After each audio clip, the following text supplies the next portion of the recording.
The first scream wasn't loud. It was the kind that catches in your throat, strangled by disbelief. Ben slammed his coffee mug down, the sound echoing in the small cabin. What the hell was that? His voice was sharp, already teetering on panic. Across the room, Emma turned slowly toward the window, her breath fogging the glass. The woods outside were still, suffocatingly still, the trees swaying in a wind they couldn't feel. It sounded close, she whispered, her fingers tightening around the curtain edge. Noah chuckled nervously from the couch, though his leg bounced like a live wire. Relax, it's probably a fox or something. But even he didn't sound convinced. Silence followed, thick and cloying, pressing against their ears. Ben crossed to the fireplace, his movements tense.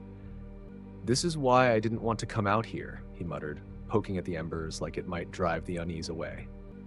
Emma didn't respond. Her gaze stayed locked on the darkness outside, her body unnervingly still, and then a knock, soft, deliberate, coming from the front door. Noah's laughter died instantly. "Okay, nope, who'd be out here this late?" Emma turned, her face pale. No one's supposed to be."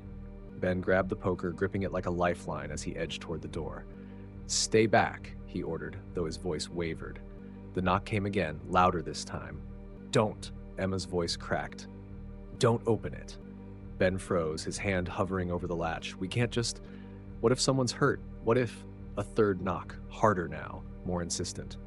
"No one's hurt," Emma said, her voice low and hollow. Her eyes darted to Noah. "You heard it scream. That wasn't human." The three exchanged a look, their breaths shallow, the firelight casting jagged shadows across their faces. Ben's hand dropped. He stepped back from the door, his knuckles white around the poker. The knock stopped. For a moment, they thought it was over, until a low, guttural scraping started at the base of the door, nails or claws dragging against the wood. "Is there a back way out?" Noah whispered, his voice trembling. Emma shook her head, tears welling in her eyes. "We're trapped." The scraping stopped suddenly, replaced by a sound that made their blood run cold. A voice. It mimicked Emma's. "Let me in," it said, each syllable dripping with malice. Emma staggered back, clutching her chest. "That's not me," she gasped, panic flooding her features. The cabin walls seemed to close in, the air growing heavier. The voice repeated, louder this time, but now layered. Emma's, Noah's, Ben's, echoing each other in a nightmarish chorus. "Let me in," Ben shouted, swinging the poker wildly at the door. "Get away! You hear me? Stay the hell away!" The laughter started then, deep, guttural, and wrong. Emma's knees buckled. "It's not outside anymore," she whispered, her voice almost inaudible. Noah turned, his face draining of color. His breath caught in his throat as he pointed toward the darkened corner of the room. There, in the shadows, something moved.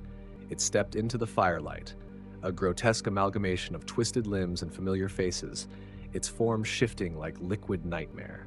It smiled. "You invited me in," it purred, in all their voices at once.